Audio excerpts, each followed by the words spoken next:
Nova Manhã. Pensa comigo com Gabriel Chalita. Gabriel Chalita, que é professor, filósofo, escritor, está sempre aqui com a gente, nos ajudando a pensar melhor. Toda quinta-feira aqui no Nova Manhã. Bom dia, Chalita. O Chalita, na semana passada, encerrou a série sobre os 7 pecados capitais: avareza, gula, inveja, ira, luxúria, preguiça e soberba. E aí eu fiz o desafio, ele aceitou, da gente começar a falar das 7 virtudes que são listadas. Por qual virtude a gente vai começar, Chalita? Bom dia. Bom dia, Mauro. Bom dia, Michele. Vamos começar pela humildade. Olha que Humildade. virtude bonita para a gente falar, né? O que significa humildade? Mas antes de falar sobre humildade, né, quando a gente pensa em virtude, o que é uma virtude? Os gregos gostavam muito de um termo chamado areté. Areté significa finalidade da vida. Qual é a finalidade que o ser humano tem quando ele existe? E é muito interessante que os gregos, né, Platão, Aristóteles, quando falam sobre isso, eles nos relacionam com a natureza. Então, eles dizem assim, qual é a virtude de uma árvore? A virtude de uma árvore é dar sombras, a virtude de uma árvore é dar frutos. Qual é a virtude da água? Qual é a virtude da chuva? Qual é a virtude da terra?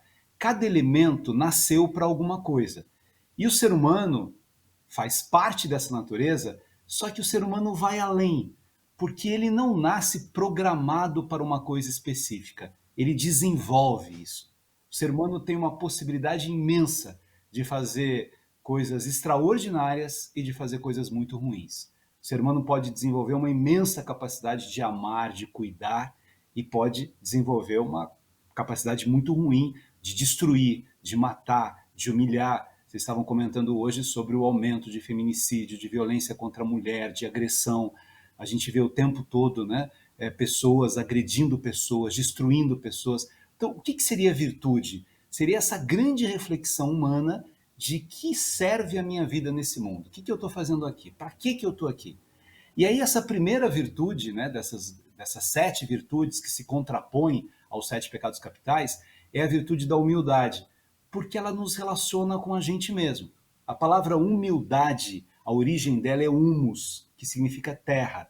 A gente vem da mesma terra. Michele, Mauro, eu, o presidente da República, o governador, a pessoa que limpa, a pessoa que dirige um carro, o agricultor, hoje é o dia do agricultor, o industrial, não importa. Não importa o cargo que eu ocupo, não importa o lugar que eu moro, não importa o país em que eu nasci. Todo mundo vem desta mesma terra, esse sentimento de humus, e todo mundo vai embora. Por maior que seja a fortuna que eu amealhei na vida, eu não consigo comprar mais anos de vida. Eu não consigo decidir não morrer. Eu não consigo decidir contra a minha natureza. Eu não posso acordar e falar assim, olha, não vou mais respirar, decidi que eu não quero ar. Eu não vou mais beber água, decidi que eu não quero água. Eu não tenho esse poder sobre isso. O fato de nós não termos poder sobre aquilo que é a essência da nossa existência, que é estar vivo, mostra que a gente precisa de humildade, que a gente precisa olhar para o outro compreendendo que o outro tem as mesmas necessidades que eu tenho, ao mesmo tempo os mesmos direitos que eu tenho, as mesmas capacidades de desenvolvimento que eu tenho, a partir de mais ou menos oportunidades. Então, ela é uma virtude muito bonita, porque, primeiro que virtude, para a dimensão grega, isso que a gente estava falando de areté, é uma filosofia prática, é no dia a dia. Então, eu quando estudo a humildade, eu não estudo a humildade para fazer um poema sobre a humildade. Eu estudo a humildade para, no meu dia a dia, viver a humildade. Para eu, no meu dia a dia, refletir. Será que eu sou arrogante? Será que eu sou prepotente? Será que eu estou me achando mais do que os outros? Será que eu estou pisando nos outros? Bem, mas eu sou diretor aqui da minha empresa, então o cargo me confere um poder imenso. A beleza do poder está no servir.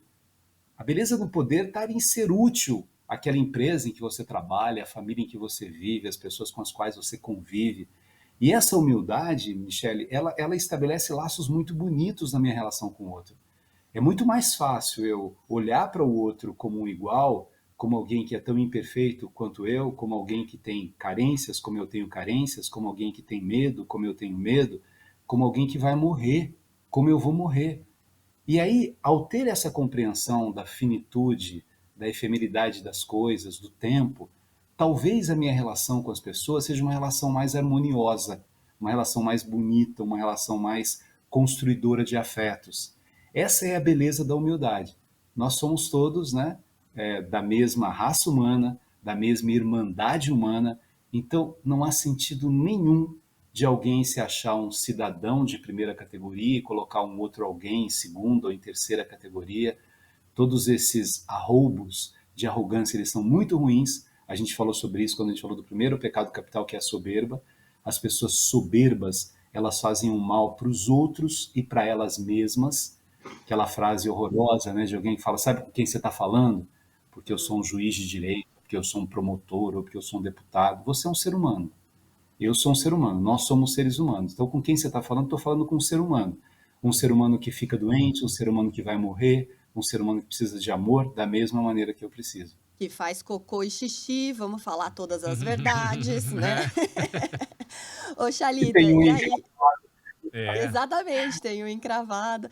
Agora, então, assim, você meio que já deixou claro que basicamente ela se opõe à soberba, né? A humildade, se a gente levar em consideração os pecados capitais. E muita gente confunde humildade com você se humilhar, em você se colocar como menos diante do outro. Queria que você falasse um pouquinho sobre isso. E também, às vezes eu olho algumas pessoas que têm uma autoestima muito boa. Eu falo, nossa, eu queria ter essa autoestima, assim. Só que às vezes beira também um pouco a falta de humildade, né? Que essa coisa da pessoa se achar muito. Também, como achar o equilíbrio em relação a isso? Você ter uma boa autoestima e, ao mesmo tempo, se colocar numa posição humilde. Ó, você usou a palavra, Michele, que os gregos usavam, equilíbrio, meio termo. Como é que eu deixo a híbris de lado, né? Os exageros de lado? Então, uma pessoa que ela é subserviente, ela não faz bem à sociedade nem a ela mesma. Quando eu me relaciono com a outra pessoa, endeusando a outra pessoa, achando que a outra pessoa, por qualquer razão, ou porque tem mais dinheiro, ou porque estudou mais, ou porque veio de tal país, ou porque ela não é maior do que você. Então, nenhuma dimensão de subserviência, de mendicância de afeto, ela se justifica. Nem numa história de amor. É uma tristeza quando numa história de amor eu começo a mendigar amor, me humilhar para que o outro possa me amar como eu estou amando essa pessoa. É melhor você sofrer de amor com você mesmo, deixar o tempo resolver isso e você cicatrizar, do que você ser uma pessoa com essa subserviência. Então, mendigar afeto, mendigar atenção, mendigar amor, isso não é humildade. A humildade é o reconhecimento dessa dimensão bonita da igualdade.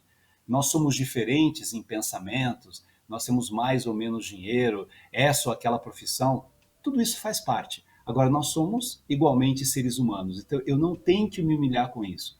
E a questão da autoestima, que pode ser uma coisa muito boa, que é você reconhecer as suas qualidades, que é você olhar para você mesmo e falar assim, peraí, deixa eu conversar um pouco comigo mesmo, ao invés de ficar o tempo todo esperando o olhar do outro, deixa eu ter um diálogo comigo mesmo. Isso não pode extrapolar, porque ninguém vive sem o outro. Ninguém vive sem o abraço do outro, sem o olhar do outro, sem o caminhar com o outro de mãos dadas. Eu acho que é bonito a gente encontrar esse meio termo, né? Nada de se humilhar, que não é humildade, nada de achar que o outro é superior por nenhuma razão, e nada de se achar superior também por nenhuma razão. Nós somos aqui, ó. Tem aquele poema lindo da tabacaria, do Fernando Pessoa, que começa, eu não sou nada, eu nunca serei nada, eu não posso querer ser nada. E já começa com essa verdade, eu não sou nada. Mas diz ele, a parte isso, tem em mim todos os sonhos do mundo. Então, a partir do reconhecimento da minha humildade, de que eu vou morrer, de que eu não sou nada, deixa eu sonhar e deixa eu ver como é que eu posso melhorar o mundo em que eu vivo. E tem um aspecto também, aí já entrando para a área mais da espiritualidade, Xalita, de que na verdade a gente nunca sabe com quem que a gente está falando do outro lado, porque a gente, para quem acredita em espiritualidade, tudo isso, nós somos apenas a gente está vestindo aqui uma capa, né, de matéria. E a gente não sabe de verdade nem quem a gente é bem, e a gente precisa buscar isso, e muito menos com quem que a gente está lidando. A gente só está vendo uma aparência, só está vendo uma outra capa que, na verdade, não revela totalmente quem é aquela criatura que está ali na nossa frente, né? Ô, Mauro, Tem uma coisa tão bonita do Pascal, né, que é um filósofo cristão e que fala muito sobre a humildade, quando ele olha para o céu e diz assim: esses espaços infinitos me apavoram. Hum, Não é um apavorar de medo aqui, me encantam, me fascinam. É o reconhecimento do que eu sou, né? Quantos bilhões há no mundo? Eu sou um cisquinho nesse mundo em que eu vivo. E a dimensão da espiritualidade, independentemente da religião que a pessoa tenha, a espiritualidade e religião não são a mesma coisa, né? Mas a uhum. espiritualidade é uma consciência do sagrado. Quando eu desenvolvo essa visão do sagrado, que há algo além dessa pele que eu tenho, isso me ajuda, inclusive, na arte de envelhecer, de passar o tempo e eu não reclamar de que eu não tenho a mesma aparência dos 20 anos, dos 25 anos, eu sou uma outra pessoa. Mas há uma dimensão de essencialidade dentro de mim que também há no outro. E aí você tem os princípios cristãos, né? Não adianta você dizer que ama a Deus, que você não vê, e não ama a pessoa com quem você convive o tempo todo, que você vê. Então, a experiência prática, né, da espiritualidade me ajuda a tratar melhor as pessoas. Eu acho que esse é um desafio. Nós estamos vendo num tempo que as pessoas estão muito irritadiças nas redes sociais, nas ruas, né? Olha que exercício legal de espiritualidade, de filosofia, que é assim, como é que eu estou tratando as outras pessoas? Gabriel Maravilhoso. Chalita, muito obrigado por hoje. Já estamos aguardando a próxima virtude para a semana que vem. Obrigado, Chalita. Bom dia para você. Bom dia. Valeu.